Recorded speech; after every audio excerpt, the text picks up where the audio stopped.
All right, welcome back for another deep dive with us. Yeah, excited to be here. Today we're diving into Judith Anodea's Eastern Body, Western Mind. Oh, interesting. Specifically, we're going to be focusing on two energy centers, the throat chakra and the third eye chakra. Okay. I'm really curious to explore how these chakras kind of influence the way we communicate Yeah. and, the way we see the world, how we perceive things. Yeah, I think it's really fascinating how those two chakras, although they seem very different, Yeah. are very much intertwined. Mhm. Like the way we express ourselves outwardly through the throat chakra Right. is very much influenced by how we see things, those inner perceptions that are governed by the third eye. Yeah, that makes a lot of sense. Mm-hmm. So let's start with the throat chakra. Yeah. It's often described as this gateway between our inner and outer worlds. Yeah. What does that actually mean, like practically speaking? Well, How does that show up in our everyday lives? I think, the throat chakra, it's not just about speaking. It's about expressing our true selves. Right. Our truth, our creativity, our individuality. It's about aligning our inner voice with our outer voice. Yeah. When it's balanced. Right. We communicate clearly, honestly, we have confidence, Mm-hmm. but when it's blocked, we might struggle to speak up. We might feel misunderstood. Right. Or even, be afraid to share our gifts with the world. Yeah, that makes total sense. It's like when you have a really good idea, Yeah. but you just, you hesitate to share it Yeah. because you're afraid of what people are going to think or you don't want to be judged. Exactly. And Anodea gives this great example of someone who might be a brilliant communicator at work, Mm-hmm. but in their personal relationships, they really struggle to express their needs. Right. And so, it's like in one area, their throat chakra is functioning well, but in another area, it's blocked. Oh, that's a good point. Yeah. So I'm curious about those blocks. Yeah. What causes the throat chakra to become deficient in the first place? Well, often it stems from early experiences, Mm-hmm. where our self-expression was discouraged or even punished. Yeah. Maybe we were told to be quiet as a child or our ideas were dismissed. Right. These experiences, they can create like a subconscious fear of speaking up, even years later. Wow, that's so powerful. Mm-hmm. So then what about like when the throat chakra is in excess? Yeah. How does that manifest? So instead of struggling to speak up, Mm-hmm. someone with an excessive throat chakra might talk nonstop. Okay. They might interrupt others or dominate conversations. Right. They might have a loud voice, but lack the ability to really listen. Gotcha. So it's Yeah. not just the amount of talking, but like the quality of the communication, right? Absolutely. Yeah. And Anodea brings up this really interesting concept of timing Okay. in relation to the throat chakra. Mm-hmm. She says, forcing ourselves to express before we're truly ready can create a feeling of being out of sync, Yeah. like we're pushing against the natural rhythm of things. Oh, I can totally relate to that. Yeah. I often feel this pressure to have like an opinion on something right away, Uh-huh. even if I haven't fully processed it. Yeah. Oh. Like trying to harvest a fruit before it's ripe. Yeah. It won't have that same Yeah. sweetness or depth of flavor. Or it's not ready yet. Mm-hmm. Yeah. So Anodea suggests that we need to connect to our body's natural rhythm, its pulsating vibration, Yeah. to really find our authentic voice and express ourselves at the right time. Okay, so she even suggests this exercise to kind of help us feel that pulsation. And Yeah. I've never actually tried it, but it sounds really interesting. Yeah. She says to hold your breath, clench your muscles, and then notice the internal flowing that emerges. What's so cool about that exercise Yeah. is it brings our attention to the physical sensations in our body, which can help us to ground ourselves and release any tension we're holding in the throat area. So it's like we're physically shaking loose the blocks, right? In a way, yes. Okay.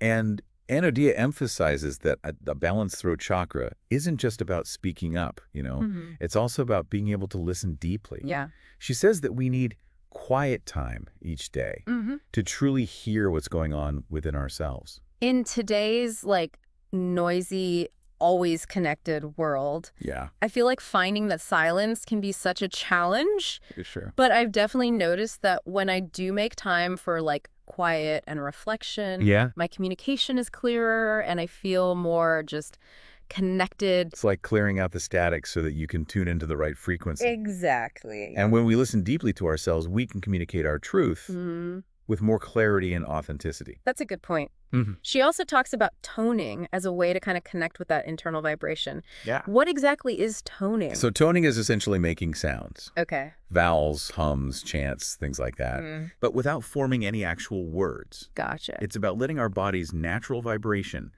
express itself as sound. Okay. It's allowing the energy to flow freely through our vocal cords Right. and releasing any blockages or tension. Okay. Mm-hmm. So we've talked about the throat chakra, this whole idea of finding our authentic voice. Yeah. Now let's shift gears a little bit Okay. and talk about the third eye chakra. Mm-hmm. That center of like intuition and perception. Yeah.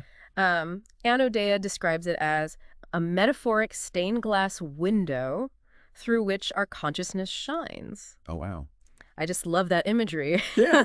But like, what does that actually mean in Right. terms of how we experience the world? Well, I think it means that the way we perceive reality Mm-hmm. is filtered through the images and beliefs that we hold in our minds. Yeah. Yeah. You know, the third eye, it's not just about physical sight. Right. It's about our inner vision, Yeah. our ability to see beyond the surface and understand the deeper meaning of things. Yeah. So it's like we're creating our own reality Yeah, based on what we choose to focus on. precisely. And Anodea brings up some really powerful examples in the book, Okay. like Monica, who struggles with body image issues, Mm-hmm. and then Stuart, who has a very limited view of what an acceptable partner should be. Right. And, you know, these stories really highlight how our self-image and the images we hold of others Right. can actually distort our perception and impact our relationships and experiences. It makes you wonder, like, how much of what we perceive is actually objective reality Right. and how much is just like a projection of our own internal world, you know? That's a great question. Yeah. And it really gets to the heart of the third eye's power Mm. and its potential pitfalls. Okay. The third eye also plays a crucial role in pattern recognition and insight. Mm-hmm. You know, think of it like the connect the dots game. Okay. We start to see connections between things. Right. Like how past experiences might be influencing present behaviors. Yeah. Or how, you know, seemingly unrelated events Yeah. might actually have a common thread. Right. Those aha moments. Exactly. When the pieces of the puzzle, like, suddenly fit together. Yeah, exactly. Yeah. But if the third eye helps us see patterns, Mm-hmm. doesn't that also make us more susceptible to illusion? You've hit on a key point. Okay. Illusion is considered the demon of the sixth chakra. Oh. It can cloud our perception and keep us stuck in unhealthy patterns. Okay. And it's often rooted in how we think things should be, Mm-hmm. rather than accepting how they actually are. Okay, but isn't some level of illusion necessary, though? Hmm. Like, don't we need a little bit of hope, a Yeah, bit of fantasy to Yeah. keep us, like, motivated and moving forward? that's a fascinating point. Yeah. It's true that not all illusions are harmful. Mm-hmm. Sometimes a healthy dose of optimism, you know, Right. or a vision for a better future can be a powerful driving force. Right. The key is to develop discernment, to be able to distinguish between illusions that serve us Right. and those that hold us back. That makes sense. Mm-hmm. Anodea gives an example of Daniel, Mm-hmm. who's clinging to this, like, really romanticized view of marriage Right. despite experiencing abuse. Yeah, and it's heartbreaking how an illusion can actually prevent someone from seeing the truth Right? and taking action to protect themselves. Absolutely. Yeah. It really highlights, like, the importance of being honest with ourselves. Yeah. You know, and being willing to look at our beliefs Right. and see if they're truly serving us or if they're based on, like, fear or wishful thinking. Exactly. So then how do we develop that discernment? Mm-hmm. How do we strengthen our third eye Yeah. so we can, like, see through illusion and tap into its wisdom? Well, Anodea suggests several practices, including dream work, Okay. visualization, and connecting with archetypes. Mm-hmm. Dreams, she says, are like messages from our unconscious mind, Okay. often using symbolic language Yeah. to reveal hidden patterns and beliefs. So it's like our subconscious is trying to communicate with us while we sleep. Exactly. Oh, yeah. And paying attention to those dream messages Yeah. can be incredibly insightful. Mm-hmm. You know, keeping a dream journal, setting the intention to remember dreams before we go to sleep, Right. or even just, you know, reviewing your day in reverse Mm-hmm. can all help those nighttime messages surface. That's interesting. I like that. Yeah. What about visualization? Yeah. How does that relate to the third eye? So visualization involves creating mental images, Okay. using the power of our imagination to shape our reality. It can be as simple as picturing yourself achieving a goal. Yeah. Or, as elaborate as creating a guided meditation journey. Right. But the more we practice visualization, the stronger our third eye becomes. And the more we can actually manifest our desires into reality. This is starting to sound a little mystical. But I have to admit, I'm fascinated by the idea that we can actually influence our reality through our thoughts and images. It's not about magic. Right. It's about understanding the power of our minds and how our beliefs shape our experiences. That's a good point, yeah. And Anodea also talks about archetypes, those universal instinctual images or patterns of behavior that reside in the unconscious and influence our lives. She mentions Carl Jung's concept of complexes, those subroutines in our behavior that are driven by these archetypal energies. Right. I'm wondering if you could give like an example to kind of illustrate this concept. Sure. So think of William, Okay. who's caught in a cycle of perfectionism, always pushing himself to achieve more, never feeling good enough. Right. And Anodea suggests that recognizing the underlying archetype at play, Okay. in this case, perhaps the archetype of the hero or the achiever, can actually help him break free from that complex. So it's about like seeing the bigger picture, understanding like the root cause of the behavior rather than just trying to fix the symptoms, right? Exactly. But how do we even know? Like what archetypes are influencing us? Well, they often reveal themselves through symbols. Okay. In our dreams, in myths, in art, even in people we're drawn to or repelled by. Right. Paying attention to those symbols and exploring their deeper meaning can provide really valuable insights into our own unconscious patterns. This is all so fascinating. It makes me want to like start analyzing my dreams and then just pay more attention to the symbols around me. Yeah, it's a fun journey. Yeah. And speaking of insights, let's talk about intuition. Right. That gut feeling that often guides us in making decisions. Yeah, intuition is definitely a key function of the third eye. But how do we distinguish between genuine intuition and, just wishful thinking or anxiety? Right. It takes practice and discernment. Intuition often comes as this, like, quiet knowing. Yeah. A sense of certainty that arises from deep within. It's not usually loud or demanding, but it's persistent. Okay. Anodea uses this beautiful metaphor from Women Who Run with the Wolves. Oh, yeah. It's about these dolls that magically jump into a girl's pocket, representing those intuitive nudges that we need to learn to pay attention to. I love that imagery. Yeah. It's like those little whispers from our inner wisdom trying to get our attention. Exactly. Yeah, but what about those times when we feel completely blocked, like intuitively, like we've lost our connection to that inner knowing? Right. What can we do to kind of like reawaken that intuitive ability? Well, that's where practices like meditation, journaling, spending time in nature, even creative expression can be really helpful. It's about quieting the mind, connecting to our inner stillness. Right. And creating space for those intuitive insights to emerge. Okay. Anodea also emphasizes the importance of developing our visualization skills. She even talks about clairvoyance. Right. Which is clear perceiving energies and patterns. Yeah. Beyond the physical realm. That sounds almost like a superpower. It's not as mystical as it sounds. Okay. It's really about developing our sensitivity to subtle energies. Yeah. And learning to trust our inner perceptions. Okay. Anodea believes that everyone has the potential for clairvoyance, but it requires cultivating our intuition and our ability to visualize. Okay, interesting. Okay, so we've covered a lot of ground. Yeah, we have. We've explored the throat chakra, how to like express our true selves. We've looked at the third eye, intuition, perception. Right. But I'm curious, what happens as we continue to move up through the chakra system? Anodea talks about this concept of like universal identity. In relation to the crown chakra, what does that even mean? Like, do we lose our sense of individuality? Well, it's not about losing ourselves, but about expanding our understanding of who we are. She describes it as kind of like shedding the different layers of identity that we've built up throughout our journey.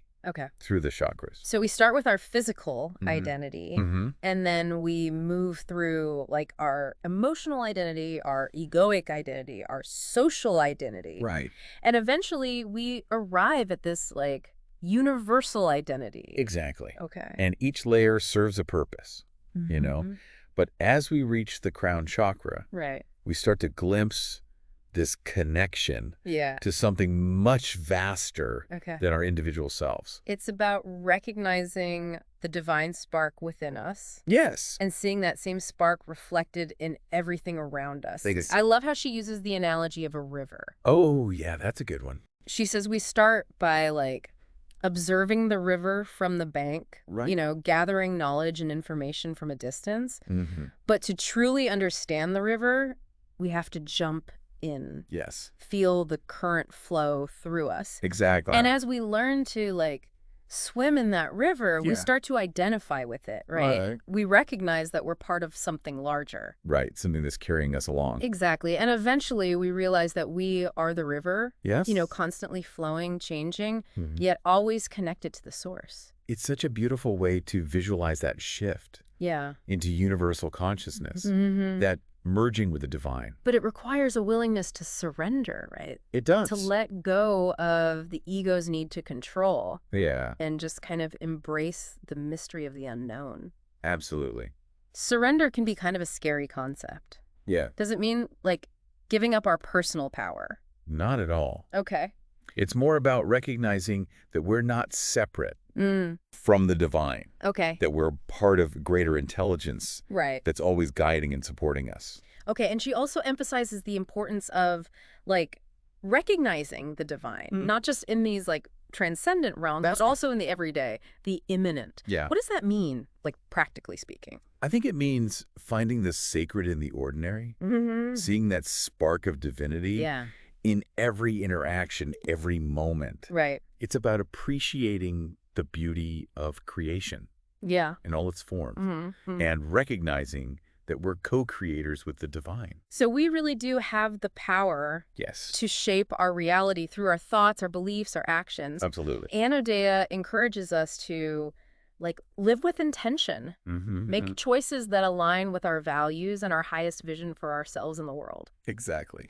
Well, this has been such an incredible journey. It has. You know, we started with the throat chakra and we made our way up to the third eye. And we've explored how to express our authentic selves. Yes. Tap into our intuition and even connect with that universal identity. From connecting to our body's natural rhythm. Right. And learning to listen deeply to, you know, exploring the world of dreams and archetypes. It's been quite a deep dive. It has. We've discovered so many ways to nurture and balance these energy centers. Absolutely. I hope this deep dive has given you a new perspective on the power of these chakras and maybe inspired you to continue exploring, you know, this fascinating world of energy and consciousness. It's a lifelong journey. It is. For sure. And remember, the journey of self-discovery is ongoing. It is. So keep exploring, keep questioning, and keep opening yourself to the infinite possibilities that lie within. Beautiful. And that brings us to the end of our deep dive. Yes. Until next time, may you find peace, clarity, and a deep connection to your own inner wisdom. I love that.